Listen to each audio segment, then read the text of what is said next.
AI agents. I know, the term sounds powerful, maybe even a little intimidating if you're not a coder. But what if I told you it's like having your own digital employee? Well, that's exactly what we're going to do.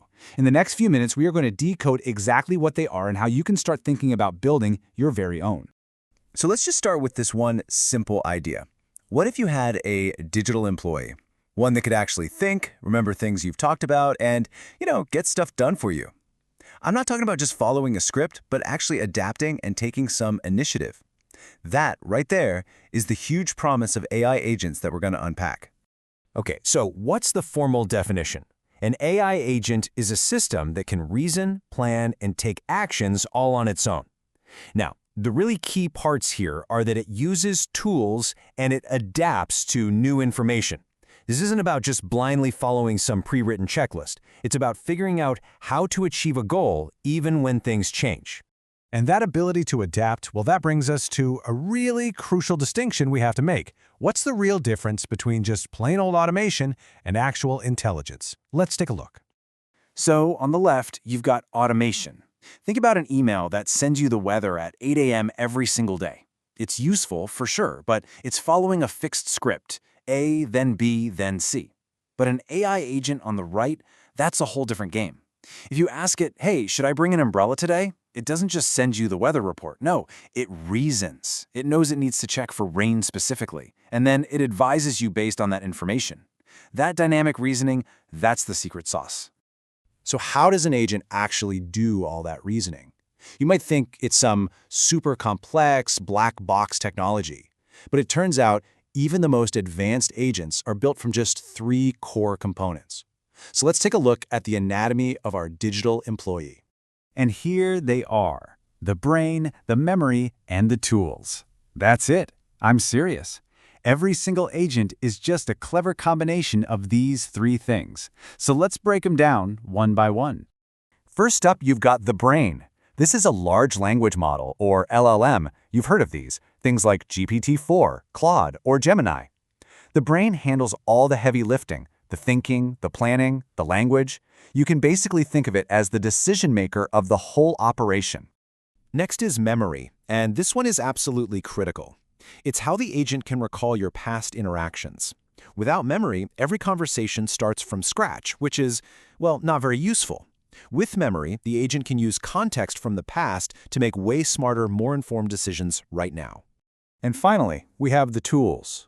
If the brain is the mind, then think of tools as the agent's hands and feet. This is how it actually interacts with the world. Tools let it do things, like search the web, read a document, update a database, or send an email. This is what turns thought into real, tangible action. Okay, so an agent uses tools to talk to other apps. But how does that actually work? What's the magic connection? Well, this brings us to a concept that sounds really technical, but I promise it's actually super simple: APIs. Honestly, the best way to think about an API is to just picture a vending machine, right? You don't need to know anything about the crazy mechanics working inside that thing. You just need to know which button to press to get the snack you want. That captures the idea perfectly. It's a really simple 3-step dance. First, you make a request. That's you pressing the button for a soda. Second, the API does its work behind the scenes. You hear the machine whirring and getting the item. And third, you get a response. The soda drops down for you to grab. That's all an API is. It's just a standard, predictable way for different software programs to talk to each other. All right, we have the brain, we have the memory, we have the tools, and now we know about the APIs that connect them all. So, now for the fun part. Let's put all these pieces together and look at a blueprint for a real-world personal agent. So let's imagine we're building a trail run planner. Here's how it would work. First, there's a trigger.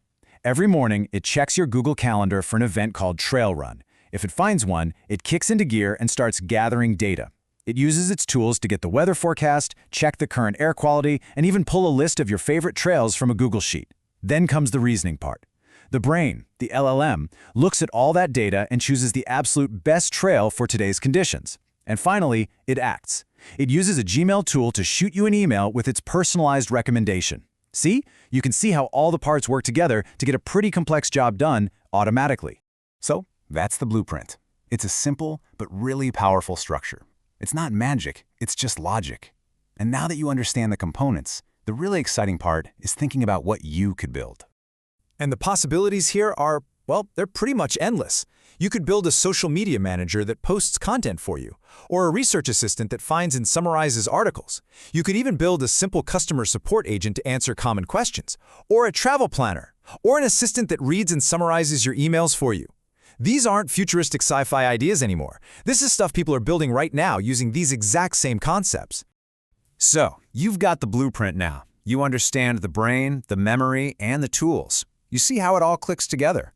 The only question left is, what problem will your first digital employee solve?